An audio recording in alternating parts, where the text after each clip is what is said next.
غازی صاحب پرسکون رہے، فرار کی کوشش نہیں کی اور موقع پر گرفتاری دے دی۔ کیس شروع ہو گیا۔ قائد اعظم غازی علم الدین شہید کے وکیل تھے۔ ایک موقع پر قائد اعظم رحمت اللہ علیہ نے غازی صاحب کو کہا کہ وہ جرم کا اقرار نہ کریں تو میں اس کیس میں آپ کو بچا لیتا ہوں۔ غازی علم الدین شہید نے کہا کہ میں کیسے کہہ دوں کہ یہ قتل میں نے نہیں کیا، مجھے اس قتل پر ندامت نہیں بلکہ فخر ہے۔ 22 مئی 1929 کو غازی صاحب کو سزائے موت کی سزا سنا دی گئی۔ اس فیصلے کے خلاف اپیل ہائی کورٹ میں ہوئی جو خارج ہو گئی۔ پھر قائد اعظم نے لندن کی پیروی کورٹ میں اپیل کی، وہ بھی خارج ہو گئی۔ 31 اکتوبر 1929 کو غازی صاحب کو ظالموں نے تختہ پر چڑھا دیا اور شہید کر دیا۔ آپ کے جسد خاکی کو بغیر بتائے نامعلوم جگہ پر دفن کر دیا گیا، جس کی وجہ سے پورے ملک میں شدید احتجاج ہونا شروع ہو گئے۔ حالات کے پیش نظر علامہ اقبال اور چند معزز ہستیوں نے گورنر پنجاب سے ملاقات کی۔ علامہ اقبال نے شخصی ضمانت دی اور گورنر نے اس شرط پر غازی صاحب کا جسد خاکی حوالے کرنے کی حامی بھری کہ کوئی مظاہرہ نہیں ہوگا اور پرامن طریقے سے تدفین کی جائے گی۔ اس وفد نے شرط منظور کر لی۔ اس وفد نے میجسٹریٹ مہدی حسن کی قیادت میں میاں والی سے غازی صاحب کا جسد خاکی وصول کیا۔ گواہوں کے مطابق جسم صحیح سالم تھا، بلکہ کوئی تعفن نہیں تھا، چہرے پر جلال اور امتزاج تھا اور ہونٹوں پر مسکراہٹ تھی۔ غازی صاحب کا جنازہ لاہور کی تاریخ کا سب سے بڑا جنازہ تھا۔ 6 لاکھ لوگ شریک تھے۔ لوگوں نے عقیدت میں اتنے پھول نچھاور کیے کہ میت چھپ کر رہ گئی۔ ان کی نماز جنازہ قاری شمس الدین نے پڑھائی۔ یونیورسٹی گراؤنڈ میں غازی صاحب کی نماز جنازہ ادا کی گئی۔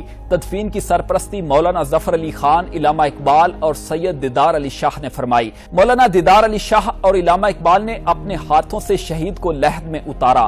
تدفین سے پہلے علامہ اقبال آپ کی قبر میں لیٹے اور پھر باہر نکل آئے۔ لوگوں نے پوچھا جناب یہ کیا ماجرا ہے؟ آپ نے کہا قیامت کے دن یہ مٹی گواہی دے گی کہ اقبال نے عاشق رسول صلی اللہ علیہ وآلہ وسلم کی مٹی کو چھوا تھا۔ جب انگریز سرکار نے غازی علم الدین شہید کو پھانسی دی، اس سے پہلے جب غازی صاحب کی ماں سے ملاقات ہوئی، ماں نے سینے لگایا تو آہیں نکل گئیاں، چیخاں نکل گئیاں۔ غازی صاحب نے کہا ماں نہ رو، آج حوریں بھی آپ کو مبارکباد دے رہی ہیں۔ ماں نہ رو، آج فرشتے بھی تمہاری طرف دیکھ رہے ہیں۔ ماں نہ رو، میں ناموس رسالت صلی اللہ علیہ وآلہ وسلم کے لیے جان قربان کر رہا ہوں، آپ کے آنسوؤں کا مول پڑ جائے گا۔ غازی صاحب کا 22 مئی 1929 کو 128 پاؤنڈ وزن تھا۔ پھانسی کا مجرم جتنا دلیر ہو اس کا وزن کم ہوتا ہے، لیکن یہاں انوکھی دنیا کی مثال تھی۔ شہادت کے دن غازی علم الدین شہید کا وزن 140 پاؤنڈ تھا۔ عبداللہ وارڈن اس طرح بیان کرتا ہے، 31 اکتوبر 1929 کو جب غازی علم الدین شہید کو پھانسی ہونا تھی، اس سے ایک روز پہلے میں حسب معمول غازی صاحب کی کوٹھڑی کا پہرا دے رہا تھا۔ پیدل چلتے ہوئے میں کوٹھڑی سے ذرا فاصلے پر عام قیدیوں کی بیرک کی طرف آ گیا۔ مڑ کر کیا دیکھتا ہوں کہ غازی صاحب کا کمرہ خوبصورت اور دلکش روشنیوں سے بھر گیا ہے۔ میں یہ سمجھا کہ شاید غازی علم الدین شہید نے اپنے کمرے کو آگ لگا لی ہے۔ اتنے میں کیا دیکھتا ہوں کہ نور کا ایک بادل ہے جو تیزی سے آسمانوں کی طرف چلا گیا۔ چنانچہ میں بھاگم بھاگ غازی کی کوٹھڑی کی طرف بھاگا۔ اندر گیا تو کیا دیکھتا ہوں کہ پورا کمرہ بہترین اور مسحور کن خوشبوؤں سے معطر اور منور تھا۔ غازی رحمت اللہ علیہ حالت سجدہ میں زاروں کی طرح رو رہے تھے۔ تھوڑی دیر بعد اٹھے تو میں نے ان کی قدم بوسی کی اور خود بھی بے اختیار رونا شروع کر دیا۔ پھر میں نے عرض کیا غازی صاحب یہ کیا ماجرا تھا؟ غازی صاحب نے کوئی جواب نہ دیا۔ میں نے پھر عرض کی کہ غازی صاحب آپ یہ اہم راز اپنے سینے میں لے کر نہ جائیں اور اس واقعہ کی تفصیلات ضرور بتائیں۔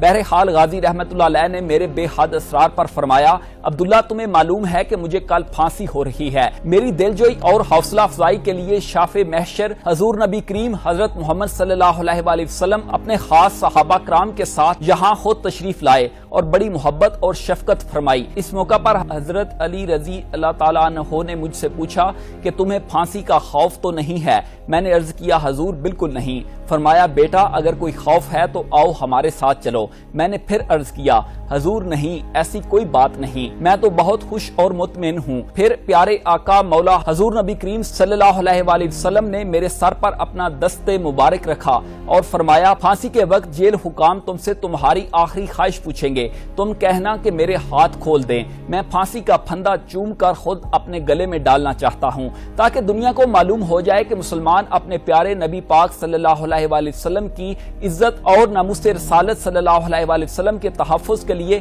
اپنی جان کا نذرانہ پیش کرنا سب سے بڑی سعادت سمجھتے ہیں۔ دوسرا یہ کہ تم روزہ رکھ کر آنا، میں تمام صحابہ کرام اور فرشتوں کے ہمراہ حوض کوثر پر تیرا استقبال کروں گا اور ہم سب روزہ اکٹھے افطار کریں گے۔ لاہور میں چبرجی کے نزدیک بہاولپور روڈ کے کنارے میانی صاحب قبرستان میں ایک نمایاں مقام پر غازی علم الدین شہید رحمت اللہ علیہ کی آخری آرام گاہ موجود ہے۔ مزار کے چاروں طرف برآمدہ ہے۔ مزار کے مشرق میں غازی صاحب کے والد محترم اور والدہ محترمہ کی آرام گاہیں ہیں۔